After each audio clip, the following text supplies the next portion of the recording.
네, 어렵게 재개된 21대 국회 원구성 협상이 또 결렬됐습니다. 이 법사위원장 자리 등 핵심 쟁점을 두고 끝내 접점을 찾지 못했습니다. 박병석 국회의장이 모레 본회의를 열어서 원구성을 마무리하겠다 이런 입장을 밝힌 가운데 막판 타결이 이뤄질지 주목됩니다. 전국 상황 조기현 민주당 법률위 부위원장 그리고 조청래 전 통합당 여의도 연구원 부원장과 함께 살펴보겠습니다. 두 분 안녕하세요. 네, 안녕하십니까. 자, 이게 제가 2주 전에도 이 주제로 얘기를 했었는데 지금 원구성 문제 참 풀기 어려운 난제입니다. 지금 어제 박병석 의장 그리고 여야 원내대표가 만났는데 먼저 양측이 내걸었던 카드가 있어요. 이 그래픽으로 한번 보면서 얘기를 나눠보겠습니다. 자, 지금 이 법사위원장 자리를 놓고 여야가 절충안을 이렇게 내놓았습니다. 그러니까 미래통합당 얘기는 전반기 2년은 민주당, 후반기 2년은 통합당이 맞자 이렇게 번갈아 가면서 하자는 얘기고, 이 더불어민주당 같은 경우는 전반기 2년은 이제 일당에서 하고, 그러니까 민주당이 하고, 후반기 2년은 2022년 마침 대선이 있고 그 뒤에 원구성이 한번 바뀌니까 그때 여당이 맞자. 누가 대통령 선거에서 이길지는 아직 알 수 없으니 이렇게 얘기를 했고, 이 카드를 미래통합당이 받아들이지 않았습니다. 그래서 결렬이 됐는데, 자, 이 부분에 대해서 지금 정당에서 이제 나오셨으니까 입장 좀 들어봐야 될 것 같아요. 예, 당 지도부나 원내대표단이 이런 제안이 올 거라는 걸 예상을 했을지 모르겠습니다. 그런데 네.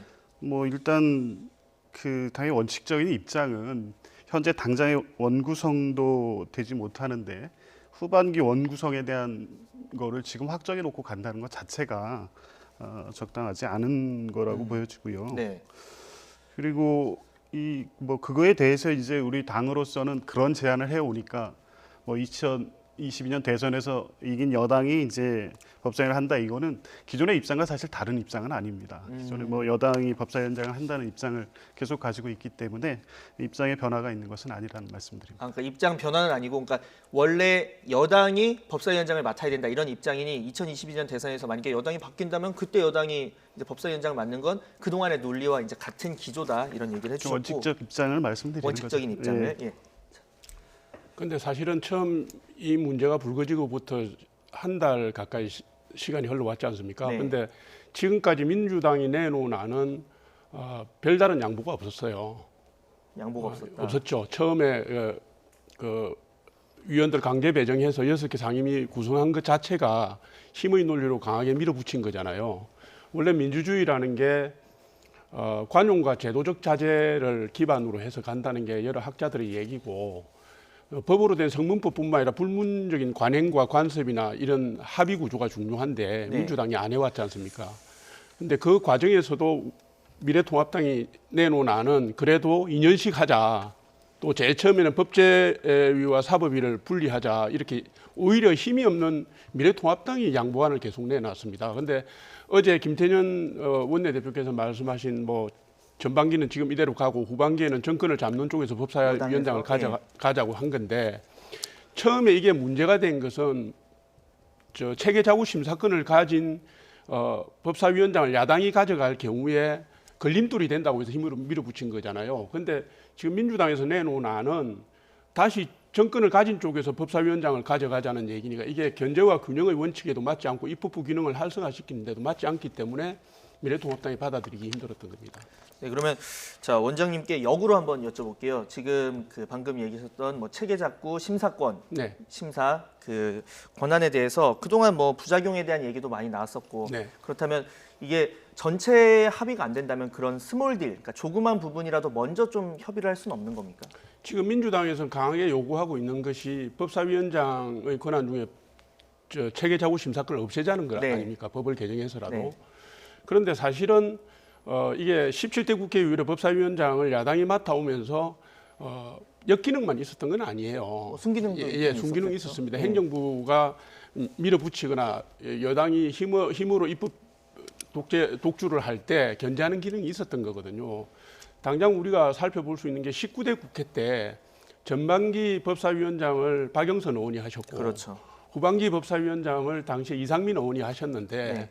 이상민 의원 같은 경우는 연말에 50몇 개의 법안을 그냥 사실은 보이콧하는 바람에 제가 기억하기로는 법안 3개하고 결의안 2개 통과되고 말았던 경우가 있습니다. 네. 바로 얼마 전에 민주당의 입장이에요. 바로 얼마 전에. 그러니까 역지사지해서 제가 볼 때는 입법부 본래의 기능을 합의에 기초해서 건강하게 가져가는 게 맞다. 그래서 체계 자구 심사권 문제를 자꾸 빼려고 하는 것 자체가 오히려 우리나라 민주주의 역사에서 이루어진 성과들을 부인하는 거다. 저는 이렇게 봅니다. 네.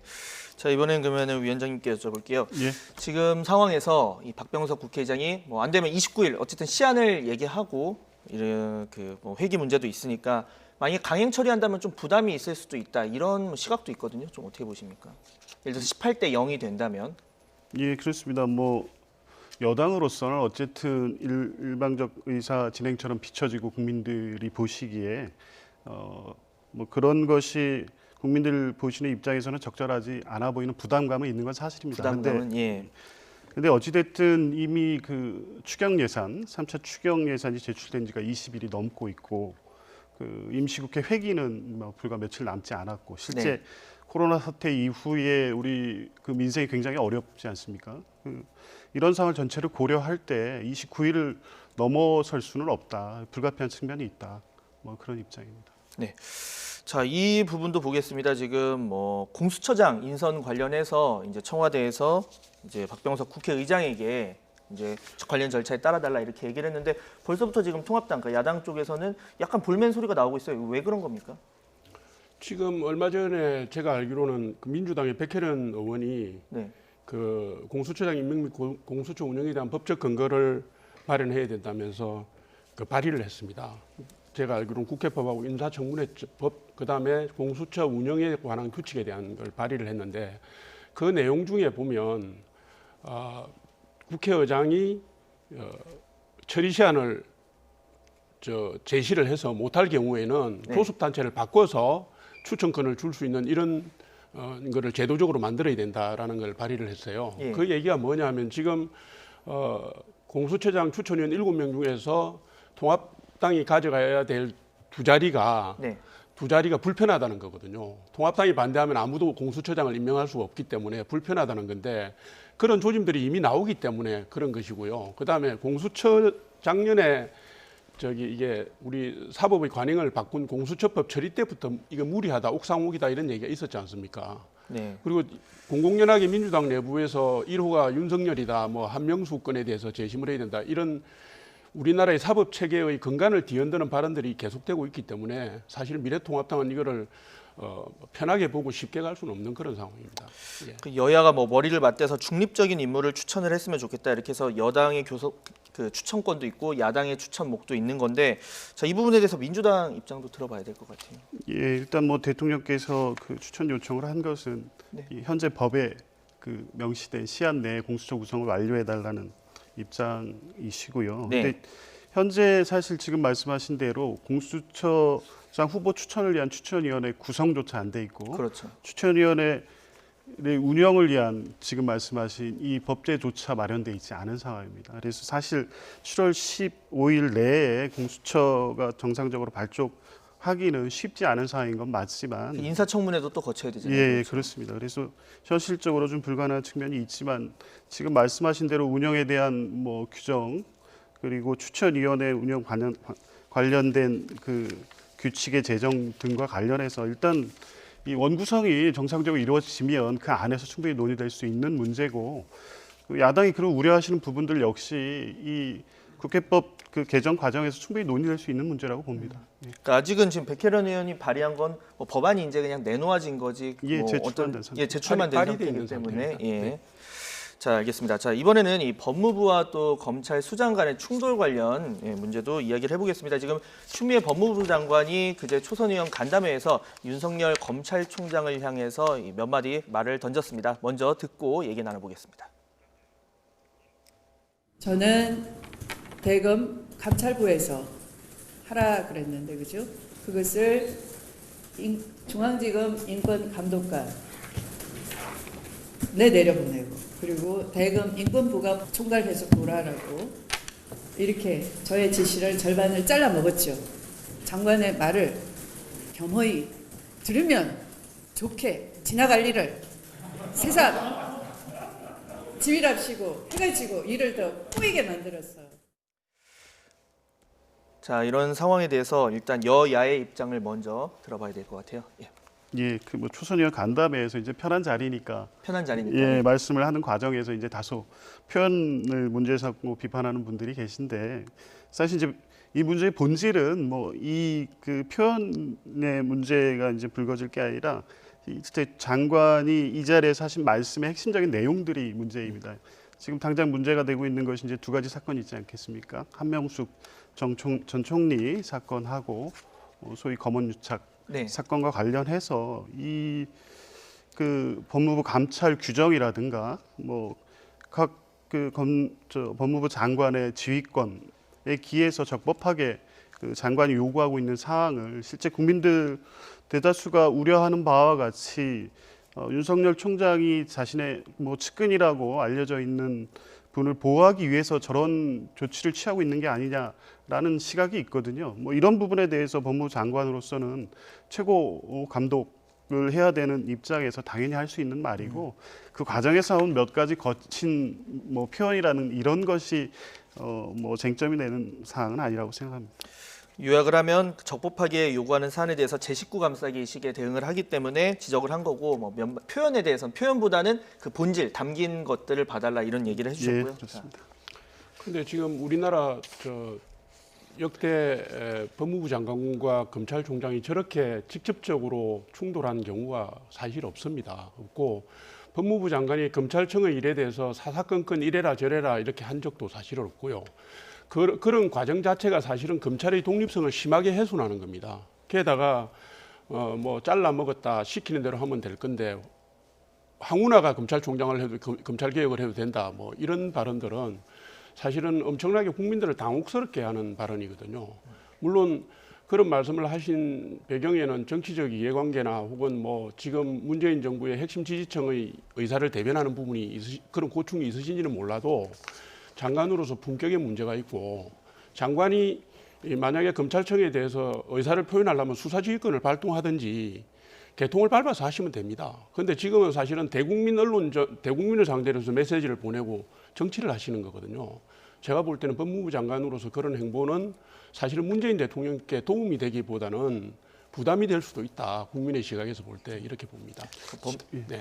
예, 뭐 지금 말씀하신 것 중에 이제 법에 따른 그 절차가 있음에도 불구하고 대국민 뭐 여론의 방식으로 이 문제를 제기한다는 말씀을 주셨는데 이미 근데 지금 이 두 사건과 관련해서는 이 법에 있는 절차대로 감찰 지시를 한다거나 지휘권을 행사한 거 아니겠습니까? 이제 그 과정이 그 적법한 절차에서 진행되는 과정을 윤석열 총장이 이 부분을 그에 따라서 집행하지 않는 부분에 대해서 당연히 문제 제기할 수 있는 것이고 또 한 가지 말씀하신 게 이제 과거 검찰총장과 법무부 장관이 이렇게 대립하고 갈등한 적이 있었느냐 이런 말씀을 하시는데 맞습니다. 근데 실제 이렇게 검찰총장이 직접적으로 이 법무부 장관 이 적법한 감찰권 행사에 대한 지시라든가 이런 부분에 대해서 이 그 회피하고 다른 방식의 어떤 그 절차를 진행함으로써 검찰에 대한 그 신뢰성이라든가 중립성을 훼손하는 행위를 한 적도 없었습니다. 이런 부분을 같이 봐야 될 것 같습니다. 이 부분에 대해서 좀 얘기를 여쭤봐야 될 것 같아요. 그런데 사실은 우리나라의 검찰의 역사를 보면요. 검찰 개혁의 핵심이 검찰의 독립성을 강화하는 게 핵심이었습니다. 지금 문재인 정부 들어서고 난 뒤에 민주당 내의 여러 의원들이나 지지층에서 검찰개혁, 사법개혁 얘기를 많이 하시는데 네. 사실은 진행되는 요지를 보면 검찰의 독립성을 오히려 훼손하는 방향으로 가고 있고요. 제가 기억하기로는 검찰총장의 임기를 2년으로 만든 그것 자체가 검찰개혁의 일환이었습니다. 그런데 물러나라, 나 같으면 물러나겠다 이러면서 흔들고 있잖아요. 그다음에 조금 전에 우리 조 변호사님께서, 부위원장님께서 말씀하셨지만 수사지휘권으로 감찰 지시한 건 적법하다고 그러셨는데 법조계에서는 지금 대통령령을 보면 수사 중인 사안에 대해서는 법무부 장관이 지휘 개입하는 게 부적절하게 걸로 해서는 안 되는 걸로 되어 있기 때문에 오히려 지금 추미애 장관의 그 수사지휘권이 상위 법령인 대통령령을 어긴 거다, 적절하지 않다 이런 의견들도 법조계에서 나오고 있지 않습니까? 이게 전체적으로 같이 봐야 될 것 같아요. 방금 말씀하셨지만 뭐 검찰의 독립성을 훼손시킨다. 다만 또 뭐 검찰의 권한이 지나치게 비대하니까 나누어야 한다. 뭐 이런 입장이 있는 것도 맞고 지금 어떻게 보면 이런 사안을 보는 시각이 다양하다 보니까 근데 일부에서는 이제 뭐 추미애 장관이 그 의원들이랑 이제 법사위 내에서 요즘 야당 의원들이 이제 그 등원을 안 하다 보니까 법사위에서 약간의 뭐 설전 아닌 설전이 있었지 않습니까? 예, 그 예. 이후에 좀 발언이 강해졌다. 뭐 이런 시각이 나오는 것도 있거든요. 예. 아니 뭐 그렇지는 않고요. 원래 그렇지 않다. 뭐 예. 추미애 장관께서 검찰 개혁에 대해서 원칙과 소신이 분명한 분이시고 그날 그 회의에서 여당 의원 몇 분이 이제 말씀하신 부분이 뭐 설전처럼 비춰지긴 했습니다만 그 전후에 추미애 장관의 입장이 달라진 것이라고 볼 수는 없고요. 네. 뭐 장관 본인의 소신과 원칙에 따른 일관된 입장을 견지하고 있다 이렇게 생각합니다. 네. 자, 뭐 이 부분에 대해서는 앞으로도 좀 뭐 대검찰청 지금 반응이 나오지 않았으니까 좀 더 상황을 이제 봐야 될 것 같다는 생각이 들고요. 자, 다음 주제로 좀 넘어가 보겠습니다. 지금 인천국제공항 이 비정규직 직원, 보안 검색 비정규직 직원들의 이 정규직 전환 문제를 놓고 정치권까지 지금 번진 상황입니다. 이 통합당이 총 공세를 펼치고 있는데 먼저 이 관련해서는 통합당 입장부터 먼저 한번 들어볼게요. 네, 원장님. 문제의 본질이 네. 이 문제의 본질은 비정규직의 정규직화에 대해서 시비를 걸거나 태클을 거는 문제가 아니고요. 불공정의 문제입니다. 우리나라의 지금 청년 실업률이 25%가 넘었어요. 예. 불공정의 문제이고 그리고 그 불공정의 핵심에는 이른바 요즘 젊은 사람들이 얘기하는 대통령 차관서라는 게 자리 잡고 있습니다. 대통령께서 17년 5월 12일 날 인천공항공사 방문하셔가지고 비정규직의 정규직 전환을 말씀하신 이후에 그게 딱 기점이 돼서 그 이후에 들어온 사람은 공개 채용 경쟁을 해서 하고 그 이전에 있는 사람들은 그냥 자동적으로 정규직으로 갱신하게 돼 있잖아요. 근데 그거 자체도 사실은 공공기관의 비정규직을 정규직으로 하는 그 지침이 내려간 시점이 언제냐면 2017년 7월 20일입니다. 그래서 네. 전국의 다른 공기업들은 비정규직의 정규직 전환을 하는 기점을 7월 20일로 잡고 있는데 인천공항공사만 대통령 다녀가신 날로 잡은 거거든요. 그리고 청와대 일자리 수석께서 뭐 보안 요원이기 때문에 뭐 정규직들 뭐 공채하는 거하고 아무 상관없다 이런 말씀하셨는데 실제로 공기업은 그렇지는 않습니다. 공기업에는 인원 규정이 있고요. 어디를 하든지 저도 공기업 이사장을 해봤습니다만은 그 다음에 거기에 들어가는 그 임금비 규모 이런 게 있기 때문에 그 비정규직을 정규직으로 하고 나면 당장 그 뒤에 공개 채용의 인원이 확 줄어듭니다. 그래서 우리 젊은이들이 지금 억울하게 생각하고 열심히 공부해서 자기의 기회를 박탈당했다고 생각하는 부분들은 제가 볼 때는 일정하게 옳은 얘기고요. 민주당이 그 부분에 대한 공감 능력들을 좀 요즘에 많이 보여주고 있지 못한 것 같아요. 예. 프레임 싸움으로 이게 뭐 자꾸 끌고 가려는 듯한 느낌이 들어서 안타깝게 생각합니다. 방금 얘기하신 거에서 두 가지를 그러면 한번 여쭤보겠습니다. 그러니까 첫 번째는 일자리가 더 줄어들 것이다. 그러니까 이번 정규직 전환으로 일자리가 줄어들 것이다. 이 부분에 대해서 한번 여쭤봐야 될 것 같고 맞는지 아닌지. 그리고 두 번째는 이 시점의 문제. 뭐 아까 얘기하신 것처럼 다녀간 뒤에 근데 실제로 그 적용되는 시점이 그냥 대통령 방문에 맞춰서 그런 건지 이거 두 가지 좀 중점적으로 좀 답변을 해주시면 될 것 같습니다. 예, 이 사안을 일단 말씀드리기 이전에 네. 어찌됐든 이 청와대 국민청원에 뭐 오늘 현재 보니까 25만 명을 그렇죠. 넘어서고 있더라고요. 이게 어찌됐든 이 내용의 사실관계가 일부 왜곡되거나 잘못 알려진 부분 문제를 차치하고라도 네. 적어도 우리 사회 이만한 많은 분들이 이 문제에 또 분노하고 가슴 아파하고 하는 현실에 대해서는 충분히 공감하고 이 문제 해결을 위한 노력도 같이 돼야 된다고 생각합니다. 네. 근데 이제 지금 말씀하신 것 중에 이제 첫 번째 이 사항이 이제 최초의 그 오픈 채팅방 이 문제로 이제 증폭되고 또 그 이후에 이제 야당 의원님들이나 일부 언론에서도 이제 그 비슷한 취지의 발언들이 되면서 자꾸 과장되고 그래서 더 이제 여러 가지 사회적 운동으로까지 확산되고 있는데요. 그 핵심이 이제 지금 말씀하신 일자리가 줄어든다 이런 부분입니다. 근데 이제 이 일자리가 두 가지로 나눠서 봐야 되겠죠. 첫 번째는 지금 이게 원래 일반직과 네. 이 보안 요원으로 해서 이제 정규직이 되는 부분의 일자리 이 두 개를 같이 이제 묶어서 보면서 이 정규직이 확대되면 일반직 일자리가 축소된다는 주장을 하시는 것 같은데 네. 이게 이제 현재 이 직군과 직렬에 따른 채용 절차는 완전히 다르고 실제 인사에 대한 수요도 공항이 계속적으로 중장기적인 계획에 의해서 해나가고 있는 거 아니겠습니까? 이 비정규직의 정규직화로 인해서 일반직 일자리가 줄어든다는 주장은 사실은 이 사안에 대한 어떤 사회적 갈등을 부추기는 쪽으로는 뭐 어떤 정치적인 효과는 있을지 모르겠지만 사실관계와는 다르다는 점을 분명히 밝혀드리고 싶고요. 그리고 뭐 이제 이 싸움 아까 이제 말고 뒤를 잡고 이런 거는 아닙니다만 이제 여당이나 정부가 프레임 싸움으로 이제 갖고 가려고 한다는 이제 지적을 하셨는데 이제 뭐 그래서 이제 대통령 찬스라는 말씀도 하시고 했는데 이 다녀간 날 기점으로 해서 이제 채용의 과정이 달라지고 뭐 하시는데 사실관계에서 확인할 부분은 첫 번째 이게 이제 그 2017년 5월 전후로 해서 네. 뭐 채용 방식이 다른 건 맞습니다. 그런데 5월 이후에 채용이 된 분들에 대해서는 이 그 직무 적합에 대한 그 시험도 치르고 채용 절차를 거치게 되어 있습니다. 그래서 이 전환 대상자 중에는 정규직 채용이 안 되실 수 있는 분들이 있어서 오히려 그 부분에 대한 문제 제기도 하고 있으시거든요. 그렇죠. 그래서 자동적 갱신이 된다거나 아무런 절차 없이 바로 정규직화된다는 주장은 사실이 아니고요. 대통령 다녀가신 날에서 마치 대통령의 공약한 사항을 뭐 이벤트적으로 성과를 과시하기 위해서 지금 이 그 정규직화 방안이 발표된 것처럼 알려져 있고 또 그렇게 말씀하시는데 이미 2017년 5월 26일 이후에 그 공공부문 비정규직화 방침을 발표한 이후에 그때부터 인천공항공사와 각 노조와의 협의가 계속 진행되고 있었습니다. 그리고 실제 그 국민의 생명과 안전과 직결된 부분에 대해서는 직고용 형태로 정규직화하겠다는 방침을 가지고 계속적으로 협상을 진행해 왔고요. 네. 그래서 올해 2월에 이제 그런 부분에 대해서 노조와도 어느 정도 협의가 있었는데 물론 일반직 노조에서는 이게 이제 직고용 부분 직고용을 통해 정규직화되면 이제 노조가 규모가 이제 일노조 지위나 이런 문제 1,500명인데 1,900명이 새로 들어오니까 아마 직고용에 대해서 이제 반대하는 입장을 갖고 있다가 이제 6월 22일 날 이제 발표가 되면서 그 부분에 대해서 이제 반대 입장을 계속 밝히고 있는데요. 네.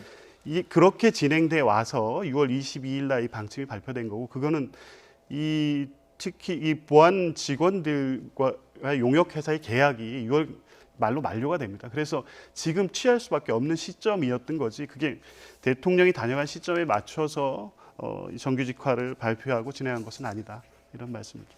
조금 더 말씀드려도 됩니까? 네네. 예. 지금 우리나라의 한국공항공사에서 관리하는 공항이 14개입니다. 14개. 예. 그 14개에 있는 보안 검색원들은 다 자회사의 정규직으로 돌렸고요. 직책도 특수경비원이라는 명칭으로 바꿨습니다. 그런데 인천공항공사만 대통령 다녀가시고 난 뒤에 인천공항공사 전체 정규직 지원이 1,400명인데 보안 검색위원만 이번에 1,902명인가가 그중에 물론 40%는 아닙니다만은 네. 대상이 된 거고 그것도 특수경비원이라는 한국공항공사의 보안 검색위원하고 다른 형태의 청원경찰 형태로 바꿨습니다. 그래서 제가 아까 프레임 얘기를 한 이유는 문재인 정부가 출범한 이후에 지금까지 지속적으로 비정규직의 정규직화를 처음에 공약이기도 하셨고 해왔는데 제가 살펴보니까 올해까지 된 게 91,303명이더라고요. 비정규직에서 정규직으로 바뀐 게 지금까지 된 게. 그리고 정부가 올해 말까지 하려고 하는 게 853개 기간에 20만 5천 명을 비정규직으로 정규직으로 바꾸겠다라고 하는 거니까 이 정치적 의도에 대해서 생각을 안 해볼 수가 없습니다. 그리고 1,400명이 정규직 직원인 회사에 1,900명이 들어가는데 그게 아무런 영향을 안 미친다는 게 말이 안 되지 않습니까? 당장 비정규직이 한 회사, 한 공공기관의 인원이 700명인데 그중에 비정규직이 100명이 들어와서 800명이 됐는데 그 다음 해에 신규 채용의 효과가 감소되는 건 당연한 얘기거든요. 그래서 이 부분들은 이리 보든 저리 보든 인천공항공사는 다른 공공기관하고는 전혀 다른 형태의 걸로 이루어졌고 또 그 과정도 아까 말씀하신 것처럼 노사 간의 협의를 거쳐서 하신 것처럼 말씀하셨지만 제가 어디서 언론에 보니까 인천공항공사 구본환 사장이 나는 정부에서 시킨 것을 했을 뿐이다라고 얘기를 했던데 그게 사실인지 모르겠습니다만은 그거는 사실 확인이 필요한 예. 얘기니까 근데 그런 언론에서 본 겁니다. 보도를 봤다는 예, 얘기죠. 보도를 봤습니다. 예. 이제 그거는 뭐냐면 정부의 정규직 전환 대책을 그냥 오다를 내려서 인천공항공사가 실행할 수밖에 없었다는 것을 간접적으로 반증하는 거거든요. 그래서 문제 제기를 하는 것입니다. 예, 그 부분에 대해서 한 가지만 뭐 간단하게 말씀드리면 이게 이제 대통령과 이 비정규직 인천공항공사의 정규직화 이에 대한 어떤 사회적 우리 청년 그 취준생들의 뭐 문제 제기 이런 문제를 이제 자꾸 이제 연결시켜서 말씀을 하시는데 이 인천공항공사 이 정규직화 발표 직전의 상황을 한번 되짚어 봐야 될 필요가 있습니다. 2016년에 그 보안감찰 그 검색대를 통과해서 뭐 인천 공항이 뚫렸다 보안 검색에 대한 심각한 문제 제기들이 굉장히 많이 몇 번 됐었거든요. 있었죠. 예. 이제 그때부터 이제 그 인천국제공항은 뭐 지금 다른 여러 지역의 공항들도 있습니다만 관문 공항 아니겠습니까? 그리고 실제 세계 경영평가에서도 가장 우수한 공항으로도 계속 평가받고 있는데 이 보안 문제가 왜 발생했는지에 대해서 여러 가지 문제 제기가 있었는데 그때 가장 중요하게 제기됐던 것이 이 다수를 점하고 있는 그 생명과 안전에 직결되어 있는 검색 요원들의 상시적인 고용 불안정성, 장기 노동, 저임금 뭐 이런 부분들이 근로 의욕을 저하시키고 근로 조건이 좋지 않음으로써 발생되는 것이 가장 중요한 문제가 아니냐는 문제 제기가 있었습니다. 그래서 인천공항이 갖고 있는 국제공항으로서의 지위 그리고 특별히 그 국민의 생명과 안전에 직결에 대한 문제를 인천국제공항은 다른 공항과 구별해서 볼 필요가 있다는 점까지를 같이 봐야 된다고 생각합니다. 사실 이 한 문제 안에서도 다양한 이제 가치들이 상충하고 있습니다. 사실 뭐 고용 유연성을 빌미로 해서 뭐 비정규직을 확충하고 같은 일을 시키는데 뭐 처음에 뽑을 때 이제 다르게 뽑아서 뭐 이런 경우 등등 어디까지가 같은 업무인지 뭐 워낙 다양한 얘기들이 많은데 아마 앞으로도 당분간 이 얘기가 나올 것 같습니다. 좀 다양한 상황을 좀 더 지켜보도록 하고요. 오늘 두 분 말씀은 여기까지 듣겠습니다. 지금까지 조기현 민주당 법률위 부위원장 그리고 조청래 전 통합당 여의도 연구원 부원장과 함께 자세한 전국 상황 살펴봤습니다. 두 분 오늘 말씀 감사합니다. 감사합니다.